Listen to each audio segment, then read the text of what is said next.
Hey everyone, I wanted to just demonstrate how you drain your hot water tank quickly so you don't have to wait half the day. Obviously, those of you who have done this before, it's time consuming and it takes half the day to do it, just hooking a garden hose up to it, running it outside or wherever you want to put it to drain your water. Gravity feed, it takes a few hours. So first thing I did was turned it off. And then I had the gas line there, and I was able to turn the gas off as well, just for an added safety feature. You probably don't have to do this if you can't get to it, but mine was pretty easy to get to, so that's what I did. And I've wrapped the tank, obviously, which is a big savings if you want to wrap your tank with the hot water wrap. You can get that at Lowe's or Home Depot or probably most any hardware store. But it is a good idea, and it does save you quite a bit of money.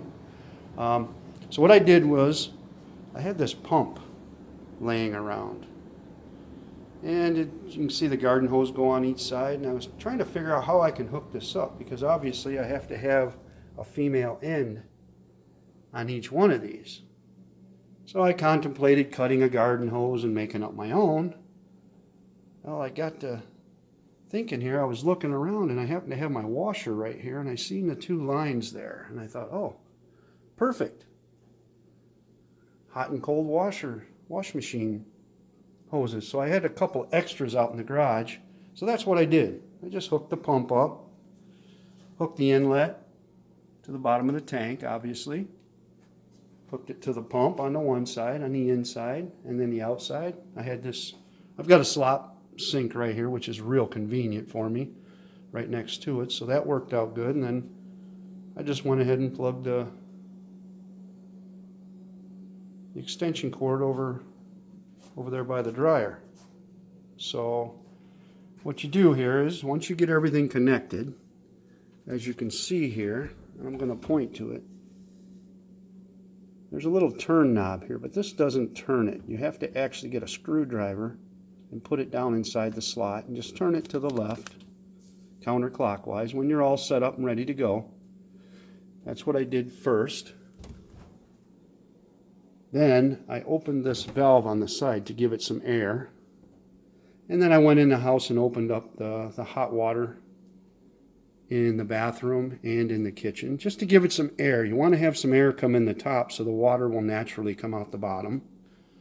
And then you have to prime the pump, obviously. So I primed the pump next, after I kind of jimmy rigged this to put some tape here so the hose wouldn't flop out once I started it up. But I'm going to I got it all drained right now, but I'm going to put some cold water in here to show you how this works, just to put some more cold water. And I'm trying to get the sediment out of the tank. I'm getting a lot of gurgling from this tank, and that's the reason I'm doing it, to see if that helps the problem. Hopefully. This tank is only about 5 years old, so it's not very old. Okay, now that I've got a little water in there, I'm going to go ahead and plug this thing in. It's a little noisy, as you can hear. But look at the water flow coming out the other side. I mean,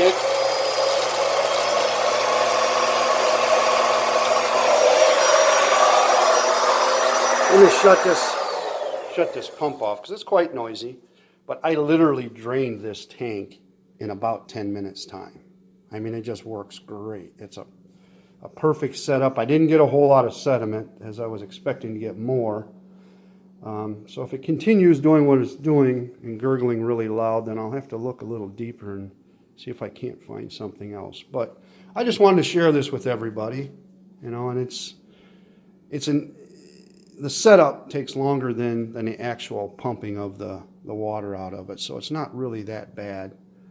Like I said, it only took about 10 minutes versus 4 to 5 hours of gravity draining this thing. And they recommend every 6 months to do this, depending on if you have well water or if you have a lot of sediment. I've got city water here. I don't know if they've ever drained it before. Like I said, it's 5 years old. I got very little out of it. I was quite surprised. In a previous house that I owned, I had a lot of problems with it not heating up, but it was electric, and I had about 4 to 5 inches of a gel substance in the bottom of the tank. I don't know what it was, but it was almost like Jello. I got all that out of there. I obviously had to change the 2 heating elements, and it worked great, no problems. So they do say, I did see on YouTube where they mentioned maybe not flushing it if it hasn't been flushed in a few years. I'm taking a chance on it. So again, I didn't get much out of it. So if it continues to gurgle, then I'm going to have to look a little deeper into this thing. But I just wanted to share that video with you. Thanks for watching, guys. Bye now.